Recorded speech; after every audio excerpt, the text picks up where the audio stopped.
m'appelle Anne. Ah, voilà. Vous avez entendu le message comme moi. La conversation va être enregistrée. C'est une bonne nouvelle. C'est une bonne nouvelle. Oui. Je m'appelle Éric Monnier. Donc bonjour, bienvenue à tous. Très heureux de vous retrouver pour ce webinaire d'1 heure. Et moi, c'est Anne Angebaud, voilà, heureuse aussi, donc coach, tout comme Éric, et nous travaillons tous les deux en duo depuis de nombreuses années maintenant, auprès d'une clientèle d'entreprise. Allez-y. Voilà. Ok, donc l'idée c'est de passer 1 heure ensemble. L'idée c'est de partager. Il y aura un temps peut-être un petit peu moins interactif et ensuite un temps très interactif, la dernière demi-heure, pour partager avec vous les bonnes pratiques en matière de management dans cette période complètement inédite qui est le confinement.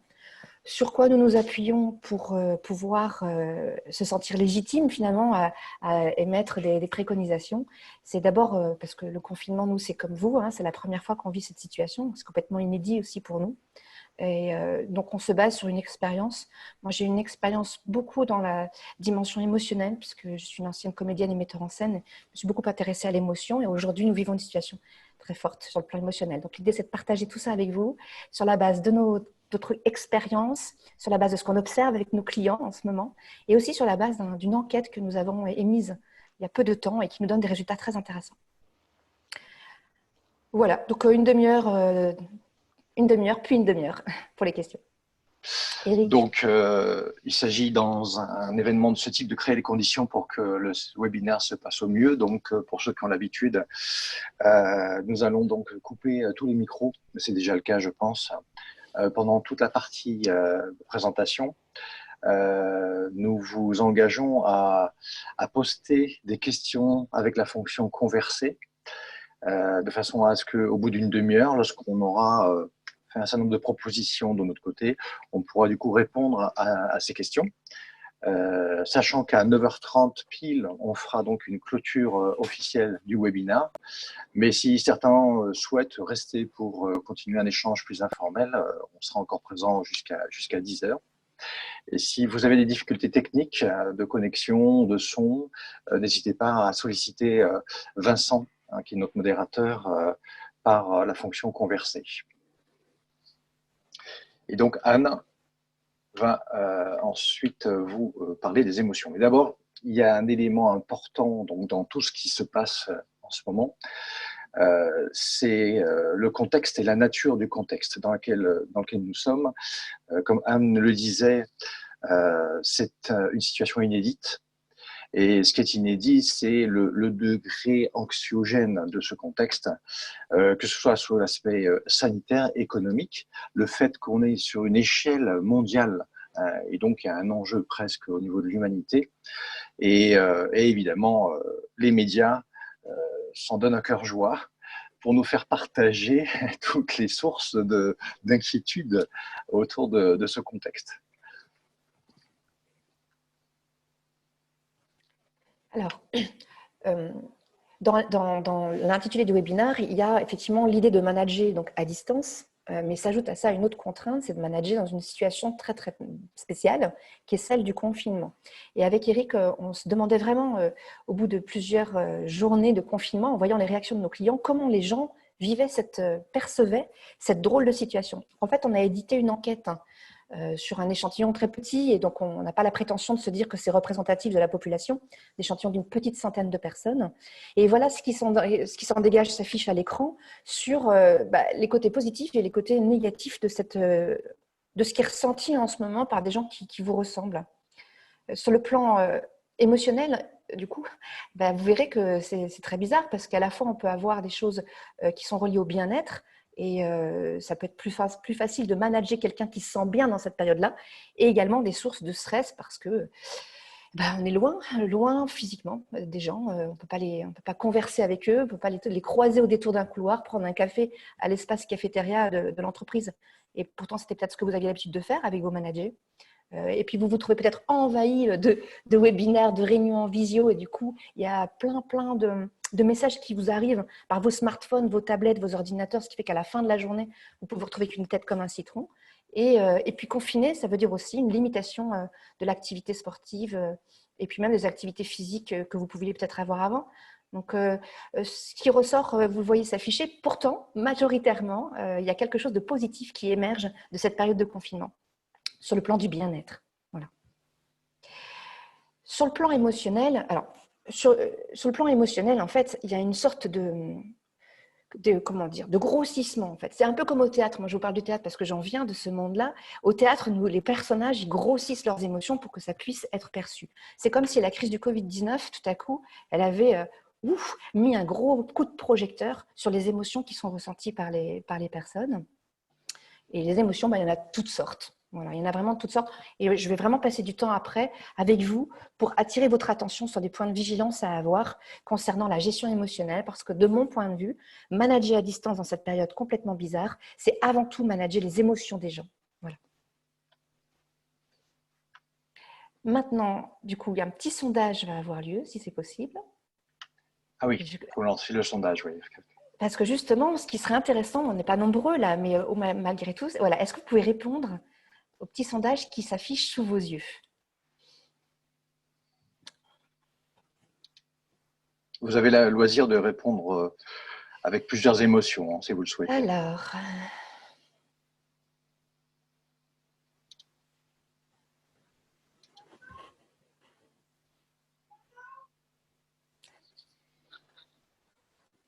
quand tout le monde aura répondu, voilà.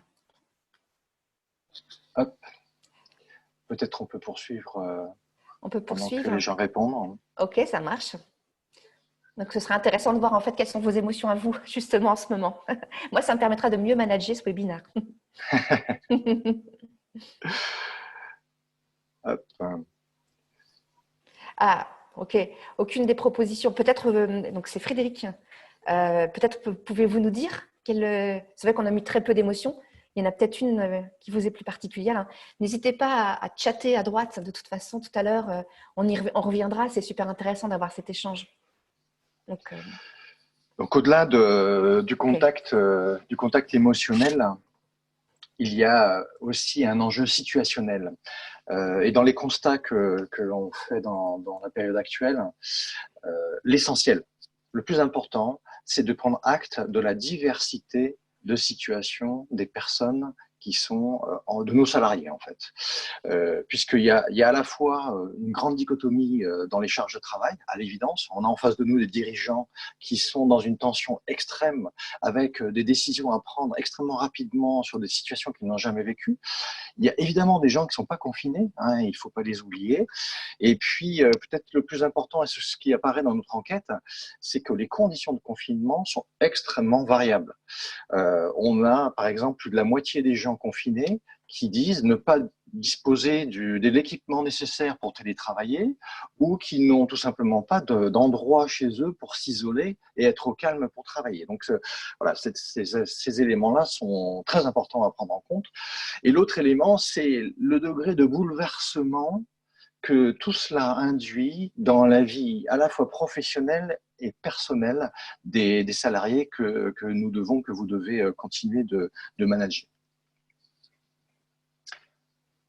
Donc, ce contexte offre aussi, dans une vision positive, et je pense que les gens ont un appétit pour du positif en ce moment, il y a un certain nombre d'opportunités en fait qui sont associées à cette situation, que ce soit pour les managers ou même dans une vision plus humanitaire et sociétale, puisque en l'occurrence pour les managers, le fait de se retrouver isolé et au calme, ça peut aussi ouvrir le champ à des réflexions plus personnelles, à une réflexion plus stratégique, avec une autonomie des équipes qui est induite par la situation.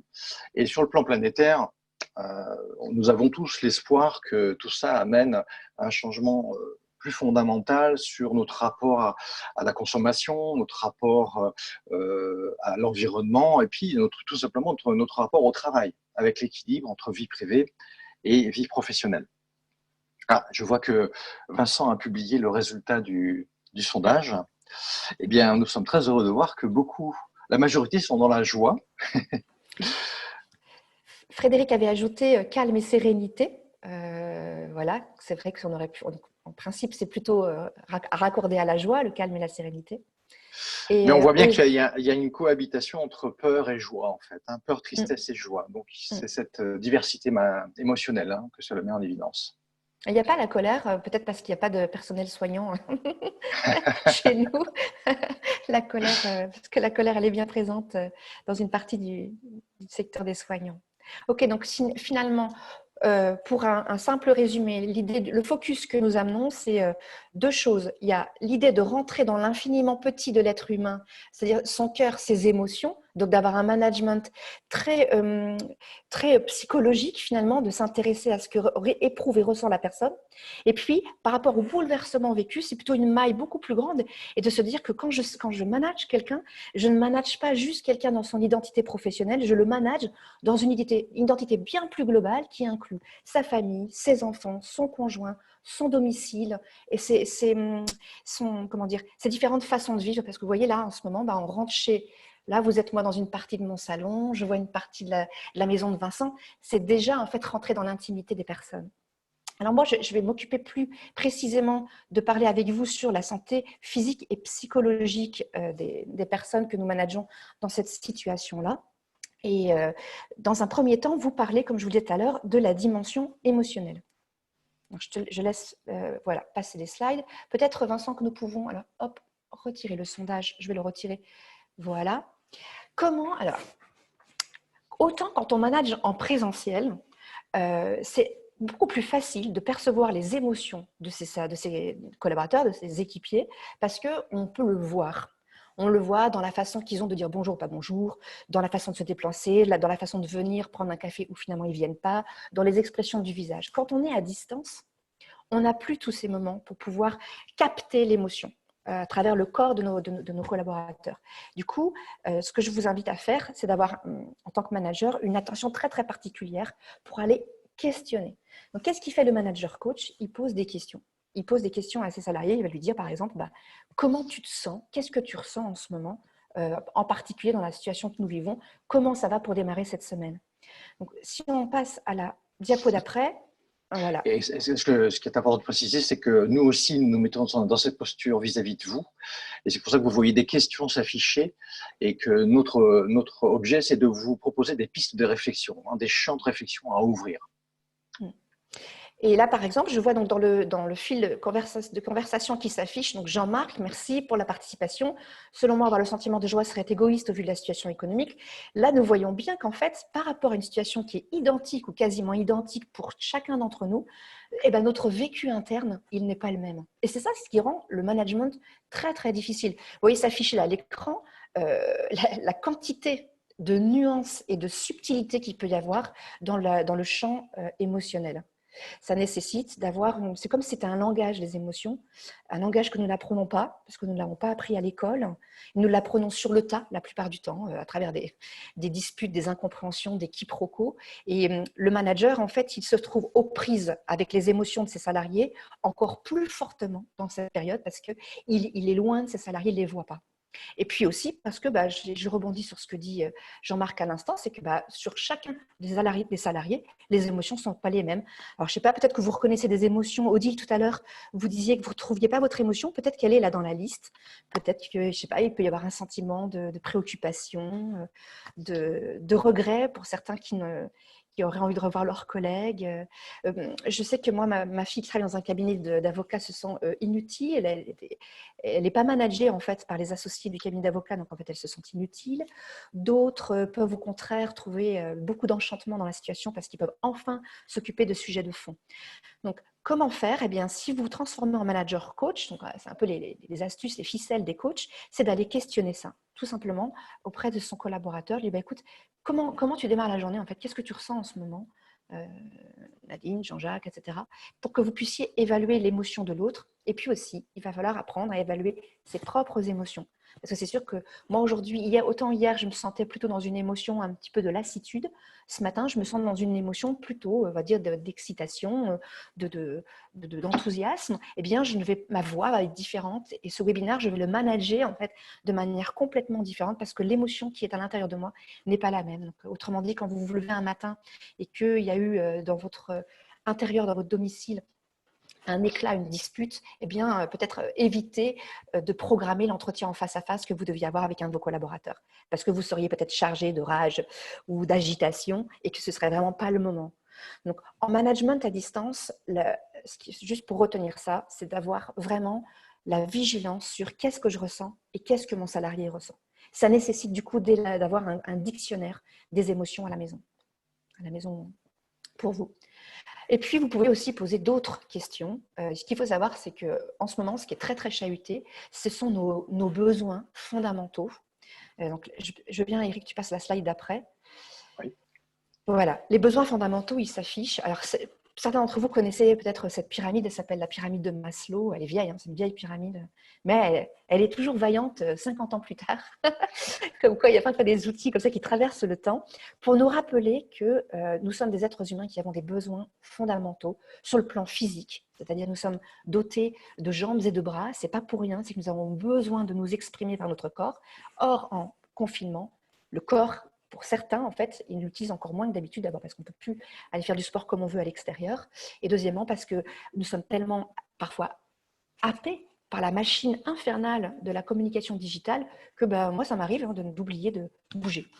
Et d'avoir des clients qui me disent, mais en fait, je suis devant l'ordinateur depuis 8h30 ce matin et j'ai fini à 21h. Et ça pendant 5 jours sur 5 pour régler les urgences opérationnelles. Sauf que là, pour le coup, s'auto-manager de la sorte, ça n'est pas prendre en considération ces besoins fondamentaux. Et donc, besoins physiologiques, besoins de sécurité, d'appartenance et d'estime. Le manager en période de confinement doit vraiment axer son management sur le besoin d'appartenance. Comment faire pour cultiver la cohésion de l'équipe? Nous ne nous voyons plus. Nous ne nous voyons plus tous ensemble en équipe. Nous nous manquons peut-être. Comment le manager peut parvenir à garder ce sentiment de cohésion? Comment il peut continuer à se souder? Ça peut être en répondant à des besoins d'appartenance. Voilà, affection des autres. Oui, il s'affichait, je ne vais pas aller plus loin parce qu'on n'a pas vraiment le temps. Mais en tout cas, c'est vrai que pour transférer le manager dans cette période très particulière et on va retrouver des choses comparables en télétravail, manager à distance, c'est vraiment avoir un focus particulier sur la dimension émotionnelle et la dimension des besoins. Et c'est vrai que Emmanuel fait un commentaire en disant qu'il y a un enjeu de disponibilité pour faire tout ça. Effectivement, c'est ce qu'on constate, hein, c'est que les managers sont tiraillés entre les urgences opérationnelles et le temps qu'il faudrait consacrer à chacun pour prendre en compte tout ça. Oui, parce que du coup, Eric, c'est ce dont tu vas parler juste après, c'est que vous avez une obligation de continuité de service. Il faut que ça continue de fonctionner, il faut que ça continue de bosser. Et nous nous rendons compte qu'au plus haut niveau de certaines entreprises, nous avons une cliente notamment qui en ce moment est submergée par ses émotions, qui n'est pas à l'écoute de ses besoins fondamentaux et qui du coup, Eric et moi, on n'arrive même pas à l'accompagner parce qu'il n'y a plus de temps d'écoute. Elle est complètement noyée. Il n'y a plus d'espace pour ça. Donc, en fait, là, c'est la limite. C'est qu'à un moment donné, il y a la limite du coaching, c'est qu'il faut que la personne puisse quand même prendre un peu de distance et s'obliger à prendre des temps. C'est vrai que sous obligation de continuité de service, Eric, tu vas en parler d'ailleurs. Je te laisse parler du coup après la dimension émotionnelle et physiologique et psychologique de la continuité des opérations. Alors, continuité de l'opération, oui, c'est un enjeu pour l'entreprise, c'est une évidence. Là, la façon dont je vais l'aborder, c'est sur la notion de perte de repère. Puisque tout à l'heure, je vous disais qu'il y a tout un ensemble de bouleversements qui sont associés à cette situation. Et du coup, ce qui peut être extrêmement délicat sur le plan psychologique pour vos salariés, c'est la perte de repère totale qui correspond à ça. C'est-à-dire le cadre dans lequel s'inscrit un salarié, qui est le cas dans l'entreprise, la façon dont je fonctionne, mes horaires de travail, les processus, tout ça a volé en éclats. Donc, il y a un vrai enjeu à reconstituer un minimum de cadre et de points de repère pour que le salarié puisse s'appuyer dessus pour garder sa mobilisation et son engagement. Et le manager doit du coup aussi intégrer tout ce bouleversement et ce changement de conditions de travail. Le premier aspect, évidemment, c'est la charge de travail et l'exigence de résultats. En l'occurrence, moi je vois bien, j'ai moi-même une enfant de 9 ans à la maison, avec du coup des obligations scolaires. J'ai facilement 2 à 3 heures par jour que je dois consacrer dans l'accompagnement scolaire de ma fille. Je ne peux pas du coup produire avec dans le même temps, en fait, par jour. Donc, et chacun va être confronté à des conditions différentes. Donc, il y a déjà simplement d'avoir une réflexion sur, OK, qu'est-ce que je peux attendre en termes de résultats et de charge de travail pour chacun de mes salariés. L'autre élément qui va permettre de redonner des points de repère à chacun, c'est justement le fameux cadre dont je parlais et de le refonder entièrement. Puisque entre une équipe que vous avez soit au bureau, soit sur le terrain, et une équipe confinée, il y a à l'évidence de grandes différences. Et du coup, il faut reposer l'ensemble des rituels managériaux, reposer aussi la façon dont l'information doit vous remonter, y compris dans les situations d'urgence. Donc ça, c'est pour toute la partie professionnelle. Et puis, sur le plan privé, là où la donne change profondément, c'est qu'un manager doit englober et intégrer toute la dimension familiale et personnelle dans la redéfinition du cadre. Ce qui est une grande différence avec une situation normale, puisque une situation normale, la personne arrive au bureau et finalement la dimension personnelle, même si elle est présente, elle est moins imprégnée au contexte du salarié. Donc là, il y a tout un coaching, tout un accompagnement de vos salariés sur finalement une redéfinition de leur organisation, comment ils vont concilier du coup les contraintes familiales, les contraintes professionnelles. Je me permets d'intervenir, Eric, pour dire Oui. qu'effectivement, dans l'enquête que nous avons menée, il y a un constat qui est partagé par les sondés, la majeure partie des sondés, c'est une baisse de productivité pendant cette période de confinement. Parce qu'en fait, oui, c'est juste pas possible pour certains d'entre nous de réussir à avoir les mêmes niveaux d'efficacité lorsque nous vivons dans une maison avec les enfants, avec la charge scolaire qu'il faut assumer, avec tout à coup un certain nombre de repas qu'il faut organiser. Et le manager doit intégrer en fait cette dimension pour adapter son niveau d'exigence, adapter la feuille de route, la feuille d'objectif. Alors, c'est une période temporaire. Malgré tout, pour nous qui avons l'habitude de travailler avec les managers, adapter le niveau d'exigence et les objectifs à la situation personnelle d'un salarié. Je viens sur les objectifs juste après, effectivement. Oui, c'est quand même c'est ce qu'il faut faire. Puisque, alors, je vois qu'il y a des commentaires sur le fait de faire un footing. C'est effectivement intéressant parce que le manager, quelque part, va devoir s'assurer que le salarié prend en main sa santé physique, en l'occurrence, c'est un bon exemple. Et du coup, aller s'immiscer un petit peu plus que d'habitude dans la façon dont le salarié préserve son potentiel de performance. Donc, il y a le cadre, d'un côté, qui est un point de repère et un ensemble de repères importants pour que la personne puisse fonctionner. Et il y a certaines typologies de profils qui sont extrêmement, qui dépendent beaucoup du cadre. Hein. Ce sont les profils en particulier très analytiques, rigoureux. Les bons professionnels, les bons experts, ce sont ceux qui ont surtout besoin de ce cadre. L'autre élément qui va être un point de repère important qu'il va falloir adapter, effectivement, c'est qu'est-ce que l'on attend de moi dans cette situation. On accompagne une entreprise qui était dans un grand plan stratégique, un grand projet d'entreprise, et chacun avait sa mission dans ce projet. À l'évidence, le confinement et la situation avec le coronavirus a complètement fait voler en éclats ça aussi. Et du coup, qu'est-ce que l'entreprise attend de moi maintenant dans cette situation où il n'y a plus que 50% par exemple des gens qui sont sur le terrain.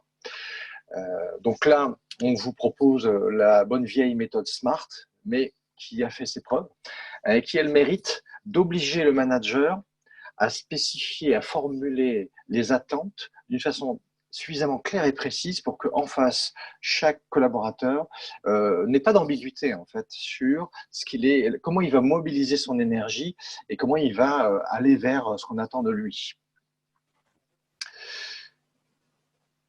Voilà, donc Anne a fait le tour de la dimension émotionnelle, de la façon d'accueillir l'émotion. De mon côté, je vous ai parlé de donner de nouveaux repères et dans une approche responsabilisante, parce qu'en l'occurrence là, pour le coup, il n'y a plus le choix. Il y a un enjeu à donner de l'autonomie aux personnes qui sont soit sur le terrain seules, en train de travailler, soit chez eux, confinés. Et Anne, il y a aussi des ouvertures qui sont proposées.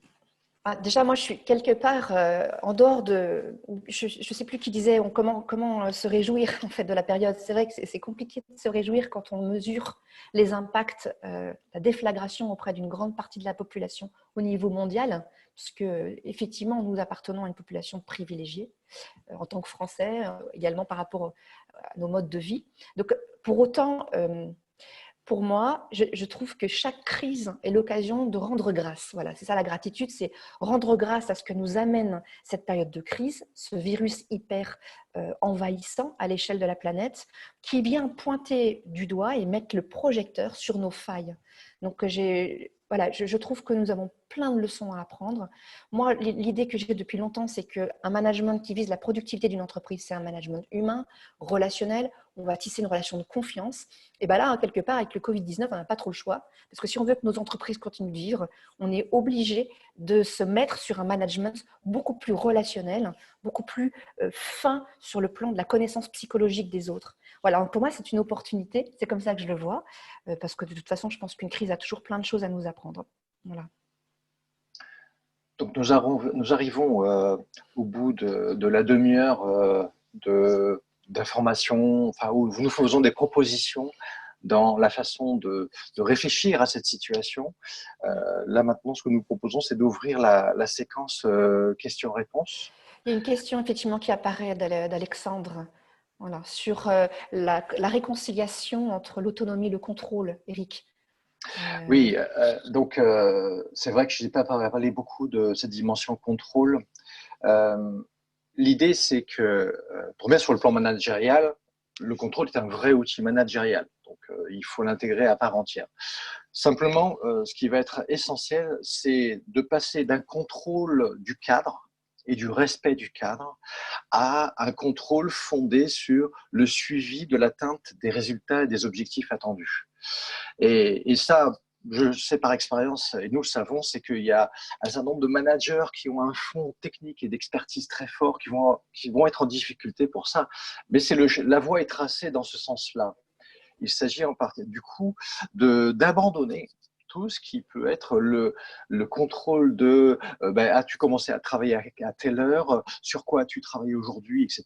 Et plutôt sur j'attendais tel résultat dans tel délai sur cette tâche-là, sur cette mission-là.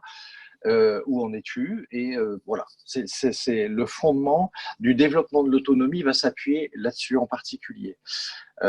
Et je suis d'accord avec Alexandre, le fondement de ça, c'est la confiance. D'accord. Et il y a presque une obligation de lâcher prise et d'aller vers la confiance, ce qui est un mouvement managérial très positif, hein, puisque voilà, ce mouvement de confiance, le salarié le sent. Et c'est un outil de mobilisation et de reconnaissance et de considération qui est aussi extrêmement important. Du coup, moi, je fais le lien, Eric, avec ce que tu dis. C'est que plus lâcher prise, faire confiance, se faire confiance à soi, faire confiance à l'autre, accepter l'autre dans ses incompétences, dans ses limites de compétences, peut-être que c'est plus joliment dit comme ça, accepter l'autre pour ce qu'il peut donner, en fait, c'est ce qu'on appelle du développement personnel. Il faut être énormément en ouverture de cœur pour être capable de se dire, bon, ok, telle personne dans mon équipe. Moi, je suis confrontée à un client comme ça qui a recruté récemment deux personnes et qui, en fait, se retrouvent dans les limites de compétences, qui pensent les avoir recrutées pour faire telle mission et qui n'y arrivent pas. Et pour autant, ils ne vont pas s'en débarrasser comme ça. C'est accepter ces gens pour ce qu'ils peuvent donner. Et je trouve que ça fait partie d'une opportunité de travail sur soi. Mais enfin, à nouveau, c'est une couche de travail en plus, quoi. Et alors, effectivement, je vais compléter suite à la question d'Emmanuel sur l'autonomie et le fait que sur certaines tâches, les personnes ne sont pas autonomes, bien évidemment. Et vous savez que dans ce cas-là, la juste posture du manager, ça va être passer en mode directif. Et ça, à distance, ça peut être effectivement complexe d'arriver à faire comprendre à un salarié la façon dont il doit s'y prendre pour accomplir une tâche, Parce que là, on n'est plus en mesure de lui montrer, hein, par exemple, il y a tout un ensemble de choses qu'on ne peut plus faire à distance. Il va falloir trouver d'autres moyens, d'autres techniques pour que le salarié comprenne la méthode, en fait, puisque là, le mode directif, c'est que le manager explique au collaborateur comment il doit s'y prendre pour mener la tâche. Et l'autre point important, c'est que en management, il faut suivre ensuite la réalisation de chacune de ces étapes au fil de l'eau. C'est-à-dire que le contrôle et le suivi dans ce cas-là, il est vraiment au fil de l'eau et il faut donc planifier des points réguliers avec le salarié pour suivre l'accomplissement de la tâche. Alors ça, comme on le disait tout à l'heure, dans la situation d'urgence où les managers ont peu de disponibilité, ça devient extrêmement complexe et tendu. Du coup, Jean-Marc dit, finalement, dans ce contexte, Eric, est-ce qu'il n'y a pas à se contenter d'une baisse de production de travail? De toute façon, je pense qu'elle est là pour le moment, en raison de tout ce qu'on a déjà évoqué tout à l'heure. Donc, l'accepter. Mais ce n'est pas une mince affaire. Là, faut-il après, derrière, redoubler d'exigences pour rattraper la productivité perdue pendant les 8 semaines de confinement? Oui, oui. Après, il peut y avoir de bonnes surprises. Parce que nous, on a un client, en l'occurrence, qui s'est rendu compte qu'ils arrivaient à peu près à fonctionner avec 50% des effectifs. Donc, il y a quelque chose d'extraordinaire parce qu'ils se battaient pour gagner de la productivité depuis des années. Et là, le confinement, d'un coup, les oblige à fonctionner qu'avec 50% des ressources et ils se rendent compte que l'entreprise tourne. Donc, voilà, c'est un vaste sujet de réflexion, cette dimension productivité.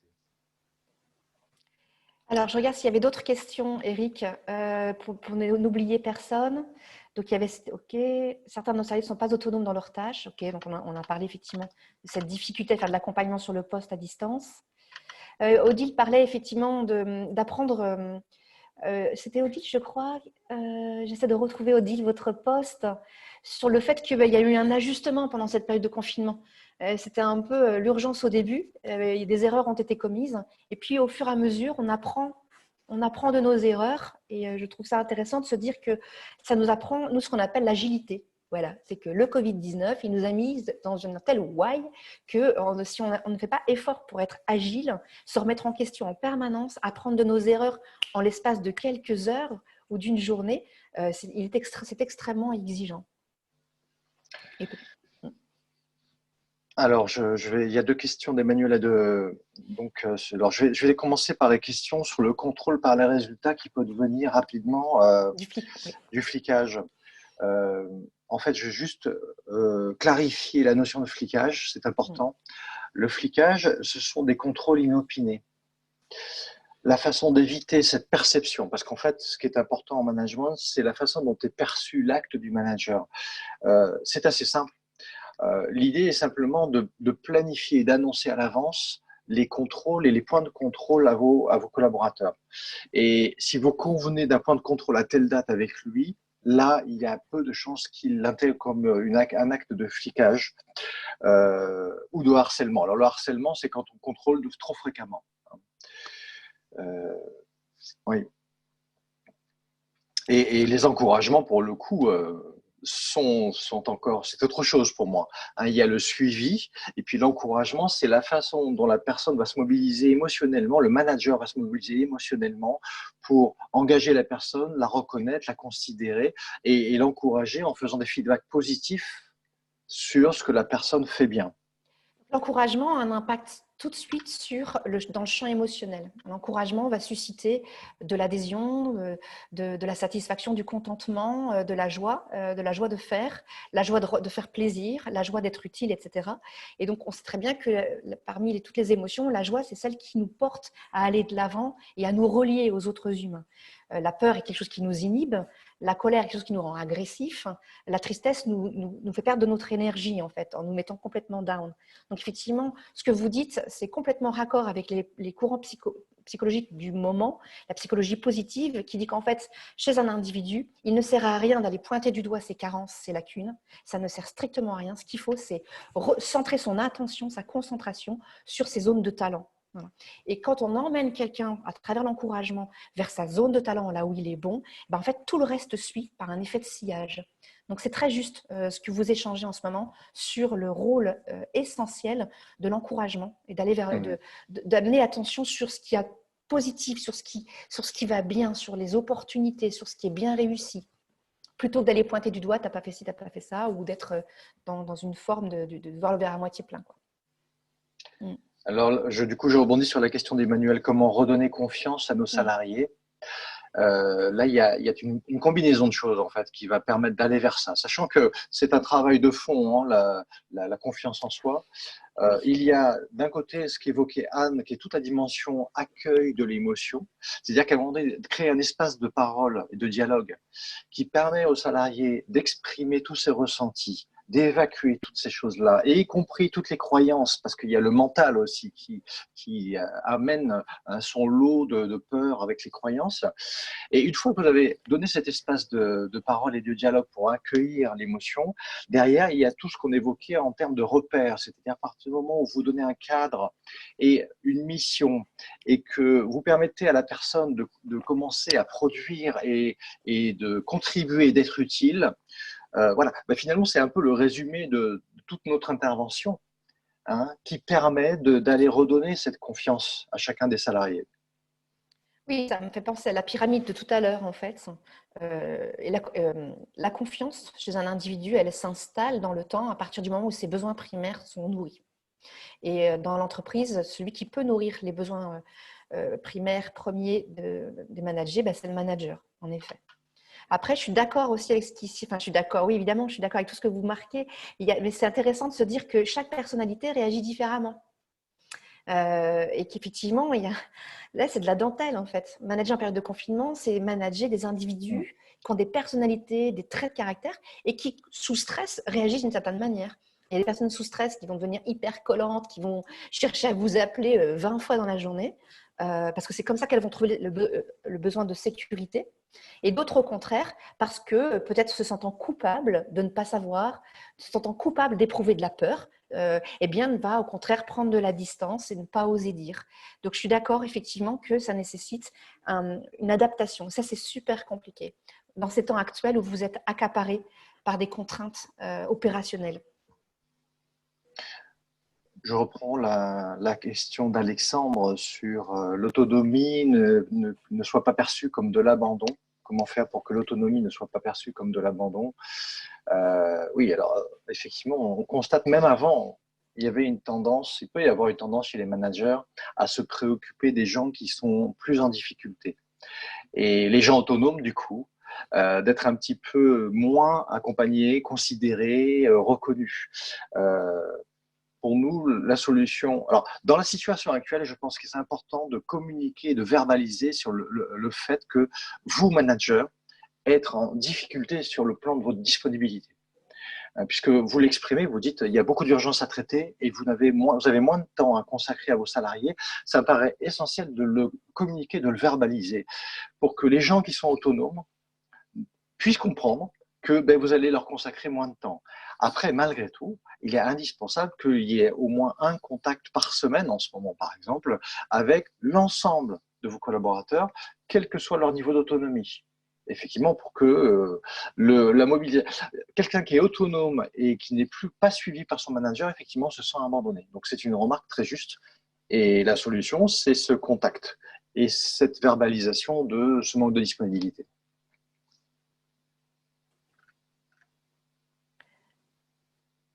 Alors, je reprends le fil des questions en remontant dans l'histoire. On a parlé de la confiance. Merci pour les merci. Ok. Alors, on n'est pas allé très dans la question qui a été posée par Jean-Marc à un moment donné. Est-ce qu'il faudra demander à ses collaborateurs de donner plus à la sortie de crise? Alors, moi, je suis partagée sur ça. Je pense que c'est quand même traumatisant en partie ce que nous vivons et encore plus pour certains qui ont des charges familiales fortes. Donc, mettre une pression derrière, ça risque d'être contre-productif. Ce que j'observe chez nos clients, c'est que le télétravail dans cette période de confinement amène à plus d'efficacité sur certains points. Et que du coup, il y a fort à parier, on verra, hein, on n'y est pas encore, mais il y a fort à parier que ces gains en efficacité perdurent après et qu'il n'y a même pas besoin, il n'y a pas besoin de mettre de pression. pour que la productivité augmente. Et de toute façon, il y a une grande règle, c'est qu'en psychologie, c'est que plus je mets de la pression, j'essaie de le mettre comme ça, plus je mets de la pression, plus la personne va résister. Et que la seule façon d'aller vers l'excellence, c'est que je ne mets pas de pression, je lâche. Et la personne, en fait, elle se débrouille. Elle s'étoffe, elle s'épanouit. Je parle bien sûr sur le plan psychologique. En revanche, il relève de votre rôle en tant que manager de rassembler les conditions pour que la productivité soit en place. Par exemple, là, j'ai un client, il ne s'est même pas préoccupé de doter, d'équiper d'ordinateurs, de PC, etc. Ses salariés. Il les a mis en activité partielle en leur demandant d'utiliser leur propre matériel. Certains sont sous Apple, ne peuvent pas se connecter au serveur. Enfin, voilà. Donc là, pour le coup, le manager n'est pas à la hauteur de ce qu'il doit, c'est mettre les conditions pour que la productivité soit atteinte. Je vais rebondir sur ce que Odile pose sur la personnalité des collaborateurs et que les encouragements, ben, ça dépend de la personnalité des collaborateurs. Effectivement, on doit insister là-dessus. C'est que tout ce qu'on vous propose, pourquoi est-ce qu'on vous propose ça sous forme de questions à poser? Parce qu'il y a un enjeu à ne pas partir d'a priori et à s'adapter à la personne que vous avez en face de vous et à son contexte. Et effectivement, il y a des personnalités qui sont très sensibles aux encouragements. Anne peut vous en parler, elle en fait partie. Alors que moi, peut-être, j'ai besoin de moins d'encouragement à moins haute dose. Donc, il y a quelque chose qui est de l'ordre de l'adaptation à chaque profil de personnalité. Ça, c'est très important. Très important. Et ensuite, elle précise, si un collaborateur est très confiant, il peut ne pas être sensible à ses erreurs. Tout l'enjeu, c'est de ne pas casser la confiance en soi, effectivement, tout en le faisant réfléchir cette fois, du coup, à la façon dont il peut s'améliorer. Hein, c'est la façon dont on va pouvoir aborder cette situation-là. Quelle est la fréquence recommandée du nombre de visios par semaine avec nos collaborateurs, nous demande Jean-Marc. Si tu avais une préconisation, Eric. Donc là, de nouveau, c'est un enjeu d'adaptation. C'est-à-dire que la situation de confinement, il y avait une situation de crise au début. On a des clients qui faisaient une visio par jour, tous les jours. Alors, courte, hein, puisque finalement, l'équilibre à trouver, c'est l'équilibre entre la fréquence et la durée. Et du coup, il y a lieu de faire des choses à haute fréquence dans des situations d'urgence avec une durée courte. Et petit à petit, la fréquence diminue. Hein, on le fait une fois tous les 2 jours, tous les 3 jours, toutes les semaines, avec quelque chose du coup qui va être un petit peu plus long en temps. Mais c'est cette articulation entre fréquence et durée qui est la solution. Et puis j'ajouterais, oui, et j'ajouterais demander. Si vous me managiez, Anne, tu as besoin d'avoir cette visio combien de fois par semaine? Parce que du coup, moi, j'appartiens à une personnalité plutôt relationnelle. Je vais avoir besoin d'une récurrence des contacts. Mais je suis sûre que si vous posiez la question, si Eric était dans votre équipe, Eric a une personnalité différente, peut-être aura moins besoin. Donc, toujours cette idée d'inverser en management, de ne pas croire que le manager, il sait ce qu'il faut pour l'autre, mais de poser des questions à vos collaborateurs. De faire émerger en fait les idées de votre équipe et des individus. Sachant qu'on est dans une articulation entre des interactions collectives et des interactions individuelles et les deux sont importantes. Et du coup, il faut réfléchir à l'architecture globale de ces rituels. Hein, et en intégrant aussi des événements informels. Hein, là, je vois, il y a un post sur un morning café de 15 minutes tous les 2 jours. Oui, ça va être la dimension plus informelle qui permet d'entretenir la cohésion d'équipe, qu'il faut associer aux rituels plus formels et aux entretiens plus individuels aussi. Zoom apéro. Oui, les Zoom apéro.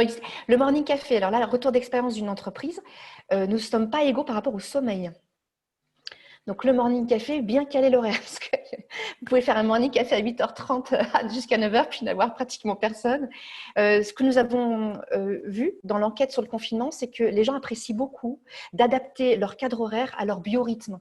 Leur biorhythme, c'est-à-dire leur façon de mettre leur repas, à quelle heure ils mangent, combien de temps ils dorment, jusqu'où ils peuvent dormir. Voilà. Autant quand on est en situation d'avant, on était complètement, d'ailleurs vous l'avez peut-être vu, on était tous dans les embouteillages à la même heure. Aujourd'hui, en fait, on peut enfin s'adapter à nos biorhythmes. Ça, c'est une bonne nouvelle. Alors, il y a un café numérique offert par la Vincent. coque. On va à Vincent, ouais. Café numérique. À 9h. Ouais, d'accord. Oui, Jean-Marc, oui, 9h, c'est votre heure normale. Est-ce que ça continue de l'être en période de confinement? Oui, sachant qu'il y a les enfants aussi hein, là-dedans, hein, qui peuvent se lever beaucoup plus tard. Enfin, il y a tout un ensemble de choses qu'il faut prendre en compte hein, dans Mm. cette réflexion. Alexandre nous demande si, comme il nous reste quelques minutes, si on peut conclure sur la fidélisation des collaborateurs et le risque de démission. Ah oui, alors ça c'est un sacré sujet. Le risque de démission, j'ai vu passer d'ailleurs quelqu'un qui a demandé si on pouvait démissionner pendant la période de confinement. J'ai trouvé ça drôle. Je crois savoir qu'on ne peut pas licencier. Peut-être que j'attends de votre part une confirmation de ça. J'avais cru comprendre que les entreprises ne pouvaient pas licencier en ce moment. Euh, le confinement amène des pratiques de télétravail. Pour certaines des entreprises dans lesquelles nous travaillons avec Eric, c'est du jamais vu. Les accords de télétravail n'étaient même pas encore n'étaient pas conclus. Les gens allaient du lundi au vendredi à l'entreprise. Et puis là, en fait, ça fera 8 semaines au moins, si ce n'est plus, où ils auront pris des nouvelles habitudes de travail en confinement. Il y a fort à parier. En tout cas, le sondage, nous avons posé la question, Alexandre. Et dans le sondage, je crois, de mémoire, c'est 27% quitteraient leur entreprise si elle ne leur proposait pas des possibilités de télétravail à l'issue de la crise du Covid-19. 27 et je crois que c'est à peu près 20% qui disent peut-être. Donc on est pas loin de la moitié des personnes interrogées qui quand même s'interrogeraient hein, sur le fait de rester dans leur entreprise. Bon, sur la fidélisation, effectivement, ce que je disais des managers tout à l'heure qui, du coup, se retrouvent dans une situation où ils peuvent revenir vers eux, réfléchir sur un autre plan, les salariés font la même chose. Les salariés sont chez eux et peuvent avoir un peu plus de temps d'introspection et de voir est-ce qu'ils sont dans le bon boulot, est-ce qu'ils sont au bon endroit. Du côté de l'entreprise et du management, ça peut positionner le débat à un autre niveau qui est comment l'entreprise, au travers de ses valeurs, incarne des choses qui vont fidéliser ses salariés. Et dans une période comme ça, il y a par exemple un enjeu de solidarité et d'élan de solidarité.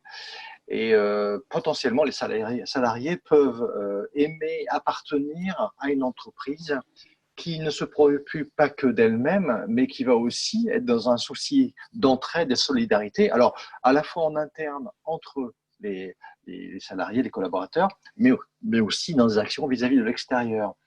Donc la fidélisation, elle peut passer par une réflexion sur comment je propose une image de la société qui va au-delà de sa dimension économique et qui va faire que je vais fidéliser parce que j'aime appartenir à une entreprise qui a ce souci de solidarité. J'ai un C'est un, exemple. ex c'est un exemple. C'est un J'ai un exemple. exemple concret d'une entreprise qui l'a fait. Donc c'est une grande enseigne de salles de sport dont le siège est dans le sud. Donc ça vous êtes peut-être deviné qui c'est. Et qui en fait ont mis en avant qu'une partie des abonnements, ils suspendaient les abonnements des adhérents, mais si certains adhérents voulaient continuer, eh bien une partie était reversée à des causes solidaires. Et ça, effectivement, je trouve que ça illustre bien ce que tu dis, Eric.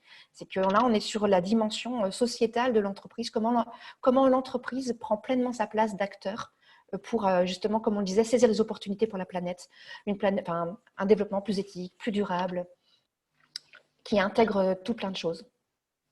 Et puis effectivement, les collaborateurs vont goûter à un mode de vie très différent.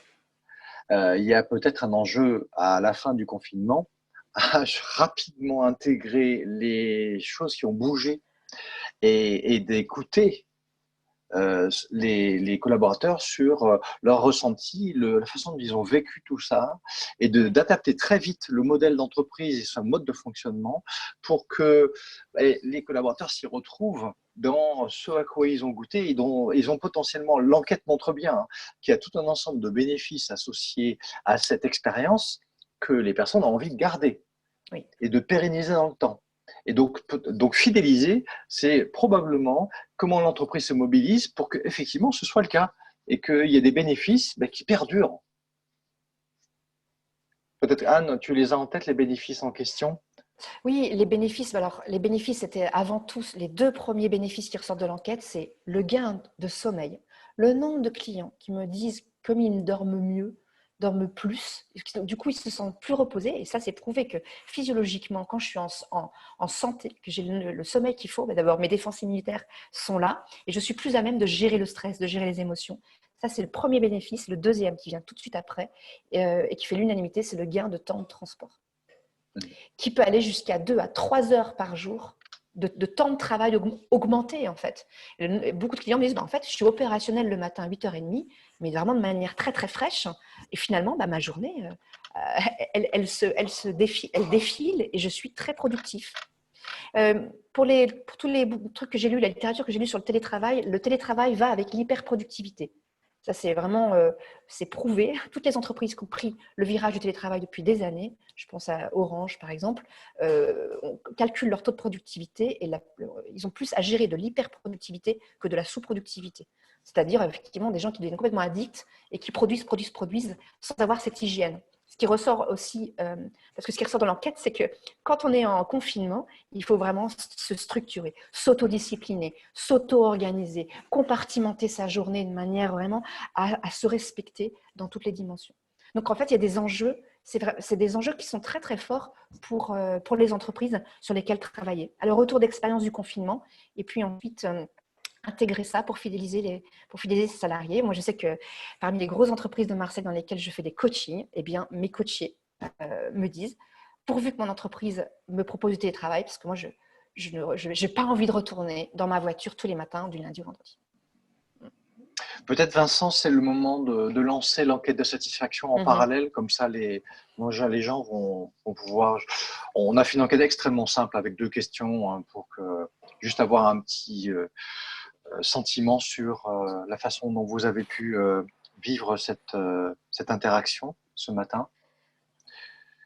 Oui, je vois que certains en profitent des visios pour rester en short. Oui, effectivement, il y a des bonnes vidéos humoristiques qui circulent sur ça, sur cette liberté donnée aussi concernant le code vestimentaire. Ouais. Et puis, plus d'embouteillage. Moi, je partage avec vous, effectivement, mais vous avez dû voir aussi toutes ces images, les rorquals qui reviennent en Méditerranée. On voit vraiment cette crise du Covid nous montre comme le nez au milieu de la figure qu'il y a un impact énorme entre la façon dont nous vivions le travail avant et la façon dont nous pourrions vivre le travail après cette crise.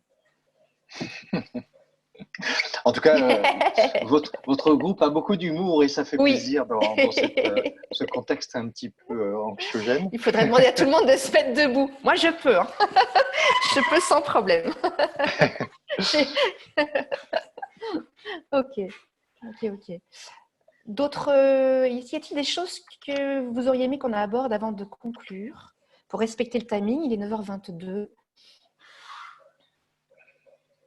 Voilà, Alexandre qui lance effectivement le planning des autres webinaires. Nous allons probablement travailler sur aussi un webinaire qui est consacré au déconfinement. Et donc voilà, donc là on était dans le cœur de cette situation. On est à peu près à mi-parcours du confinement, là, a priori, on espère. Peut-être que ce sera encore étendu. Et donc là l'idée c'est de commencer à préparer maintenant cette phase qui va être très importante pour revenir finalement et reprendre l'activité de façon totale.